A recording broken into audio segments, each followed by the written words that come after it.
Hello everyone, welcome to my new lecture of Java. आज के lecture में हम लोग जो जावा में हमने इनहेरिटेंस टॉपिक देखा है लास्ट लेक्चर में, उसका हम लोगों ने जस्ट थ्योरेटिकल देखा था। आज उसकी एक प्रैक्टिकल एग्जांपल हम लोग करने वाले हैं। क्विकली स्टार्ट करते हैं, देखते हैं कि इनहेरिटेंस कैसे हो सकती है जावा में। जो आपको इनहेरिटेंस के बारे में बताया गया लास्ट लेक्चर में वो ये था कि इनहेरिटेंस में एक क्लास जो है वो दूसरी क्लास से फीचर्स जो है वो गेट कर सकती है। ओके, तो यहाँ पे दो क्लासेस की बात हो रही है, तो मैं आपके सामने प्रैक्टिकल एग्जांपल लेके आ रहा हूँ। अभी देखें आप, हमारे पास आप समझे कि ये क्लास है, ठीक है। हमारे पास क्लास है, उसका नेम है ए, ठीक है। एक क्लास है, उसका नेम है ए, और उसके अंदर एक वेरिएबल है जिसका नाम है एक्स, और मैंने उसको वैल्यू दी हुई है 100। बस ये सिंपल एक क्लास है जिसका नेम है ए, और उसके अंदर एक ही डेटा मेंबर है और उसका नेम है एक्स, और उसको हम लोगों ने वैल्यू असाइन कर दी है 100। ठीक है, सिंपलेस्ट एग्जांपल है ये आपके लिए। Okay, simplest. एक क्लास बनाई, उसके अंदर एक वेरिएबल डिफाइन किया, and that's it. Okay, now अब हमने चूंकि इनहेरिटेंस करनी है, तो आपको मैंने कहा है कि उसमें तो एक से ज़्यादा क्लासेस होती हैं। तो एक क्लास तो हमने बना ली, उसका नाम है ए, उसमें डेटा भी है। अब एक और क्लास है हमने बनाई है, उसका नाम हम रख लेते हैं, लेट्स सपोज क्लास बी। ठीक है, सो हमारे पास दो क्लासेस हो गई, एक क्लास है ए, एक क्लास है बी। ओके, ये क्लास बी जो है, चूंकि ये भी एक क्लास है, तो उसके अंदर भी अपने कुछ वेरिएबल्स हो सकते हैं। तो मैंने यहाँ पे एक वेरिएबल डिफाइन किया हुआ है वाई। आप जितने चाहें कर सकते हैं, मैं इस एग्जांपल को सबसे सिंपल करने वाला हूँ ताकि आपको कॉन्सेप्ट जो है वो क्लियर हो जाए। फिलहाल ये दोनों अलग अलग क्लासेस हैं। ओके, ये क्लास ए है, उसके अंदर अपना वेरिएबल है, ये क्लास बी है, उसके अंदर अपना वेरिएबल है। ओके, नाउ अब करना क्या है कि जब आप लोग क्लास का ऑब्जेक्ट बनाते हैं, ठीक है, आपको मैंने बताया हुआ है पिछले लेक्चर्स में कि आप ऑब्जेक्ट कैसे बनाते हैं। आप उनको चेक करें, आपको बहुत ज़्यादा आसानी होगी, क्लियर हो जाएगा कि ऑब्जेक्ट्स कैसे बनते हैं, क्यों बनते हैं, वो सारी डिस्कशन हो चुकी है। हम लोग ऑब्जेक्ट कैसे बनाते हैं वो भी मैंने बताया था आपको। मैंने बताया था कि आप लोग इस क्लास का नेम लिखते हैं, ठीक है। जैसे मैं यहाँ पे इसको ऑन कर रहा हूँ, ये है हमारा ऑब्जेक्ट, ये जो आप फर्स्ट लाइन देख रहे हैं, बी यानी क्लास का नेम, फिर आपके ऑब्जेक्ट का नेम, फिर न्यू कीवर्ड, और फिर बी क्लास का कंस्ट्रक्टर जो है वो आप कॉल कर रहे हैं। सो आप मेरे प्रीवियस लेक्चर चेक कर लें, आपको आइडिया हो जाएगा कि ये स्टेटमेंट कैसे काम करती है। अभी के लिए ये है कि हमने सिर्फ बी क्लास का ऑब्जेक्ट बनाया है। ओके, बी क्लास का ऑब्जेक्ट, इस तरीके से हम लोग अपना ऑब्जेक्ट डेवलप करते हैं। जब हम ऑब्जेक्ट डेवलप कर लेते हैं, जब आपका ऑब्जेक्ट बन जाता है, तो ये किस क्लास का बना है? ओबीजे बी क्लास का बना है। तो इसका मतलब होता है कि ओबीजे सिर्फ और सिर्फ बी क्लास के अंदर जाके उसके जितने भी उसके जो डेटा मेंबर्स हैं उनको एक्सेस कर सकता है। ठीक है, क्योंकि ये है ही बी क्लास का, ओबीजे बना ही बी क्लास का है, तो वो वाई को एक्सेस कर सकता है। तो मैंने यहाँ पे नेक्स्ट स्टेटमेंट लिखी हुई है, system dot out dot print L N obj dot Y. ये स्टेटमेंट मैंने लिखी हुई है, system dot out dot print L N कर दो किसको, ओबीजे डॉट वाई। ओबीजे किसका है? बी क्लास का बना हुआ है। देखें, क्या बी क्लास में वाई है?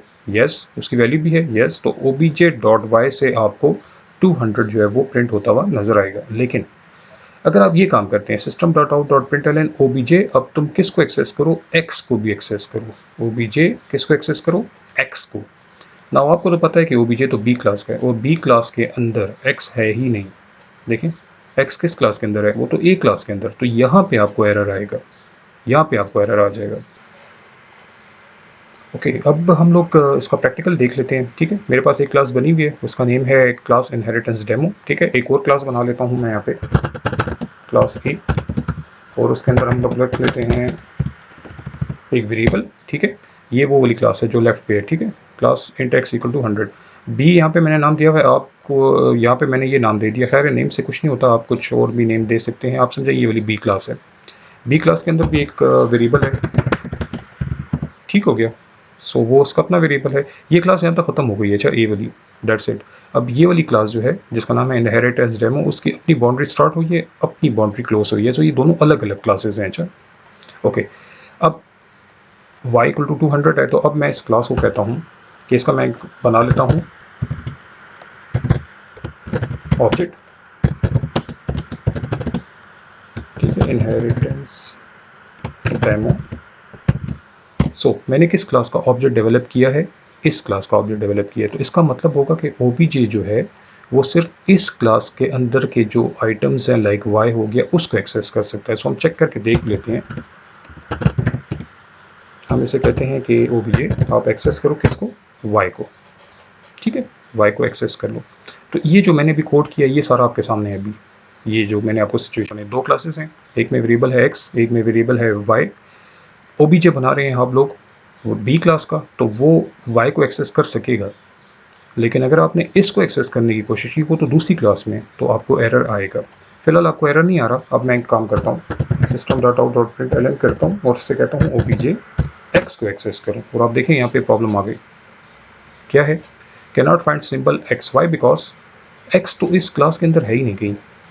तो ये आप कैसे लिख रहे हैं? इसका मतलब ये है कि ये आपको एरर देगा, डेफिनेटली देगा। लेकिन आप यहाँ कर क्या रहे हैं? आप लोग एक क्लास से दूसरी क्लास के आइटम्स को एक्सेस करना चाह रहे हैं, जो कि फ़िलहाल गलत है। अब देखें, इस डायग्राम को देखें, यहाँ पे कोई भी लिंक नहीं है दोनों क्लासेस के बीच में। दोनों क्लासेस अलग अलग हैं, कोई लिंक नहीं है। अब मैं एक लिंक बनाता हूँ। कैसे बनाऊँगा? मैं ये चाह रहा हूँ कि क्लास बी जो है वो रिक्वेस्ट करे ए से कि तुम मुझे अपना वेरिएबल दे दो। क्लास बी रिक्वेस्ट कर रही है क्लास ए से कि तुम मुझे अपना ये वाला वेरिएबल एक्सेस करने की इजाज़त दे दो। ठीक है, तो मैंने एरो बी से ए की तरफ किया हुआ है। ओके, ना जो रिक्वेस्ट कर रहा है, उसको हम बोलेंगे चाइल्ड। ये हमारी चाइल्ड क्लास हो जाएगी। जो रिक्वेस्ट करता है वो चाइल्ड क्लास कहलाती है। जिससे रिक्वेस्ट की जाए वो कहलाएगी पेरेंट क्लास। ठीक है, जावा में इसको सुपर भी कहते हैं। सो ये हमारी पेरेंट क्लास हो गई and child classes. Okay, now ये होता कैसे है? ये काम रिक्वेस्ट की कैसे जाती है? एक सिंपल सा कीवर्ड है जो मैंने आपको लास्ट लेक्चर में बताया था, that was extends. Okay, so B class extends कर रही है ए क्लास को, रिक्वेस्ट कर रही है कि तुम्हारे फीचर हमें चाहिए। अब जब आप ये काम कर देंगे तब आप ये वाली स्टेटमेंट लिखेंगे तो आपका ओबीजे में इतनी पावर होगी कि वो बी के ऑब्जेक्ट्स को भी, बी के मेंबर्स को भी और ए के मेंबर्स को भी एक्सेस कर पाएगा। सिंटैक्स देख लेते हैं कैसे होगा। ये वो क्लास है ओके जिसने रिक्वेस्ट करनी है, तो हम इसके साथ इसके नेम के बाद लिखेंगे एक्सटेंड्स। और किस क्लास को हम एक्सटेंड करना चाह रहे हैं? ए को। तो ये देखें ब्लू हो गया, इट्स अ रिजर्व वर्ड। इसका मतलब ये है कि ये बन गई है चाइल्ड क्लास। मैं यहाँ पे लिख देता हूँ, ये बन गई चाइल्ड क्लास और ये बन गई पेरेंट क्लास, क्योंकि ये फीचर दे रही है। एक्स प्रोवाइड किया जाएगा इसको, यानी एक्सेस किया जाएगा इसके ऑब्जेक्ट के ज़रिए। अब हम देखें, जैसे हमने ये लिखा यहाँ पे एरर चला गया। देखें, तो हम प्ले करते हैं, हमें दोनों आंसर्स आने चाहिए। 200 भी आ रहा है हमें, जो कि ये y है क्योंकि हमने पहले y को प्रिंट किया हुआ है, और हमें 100 भी आ रहा है जो कि ये है, इस क्लास का है। ये पॉसिबल हुआ है यूजिंग एक्सटेंड्स कीवर्ड, और आगे आपने लिखा है क्लास का नेम।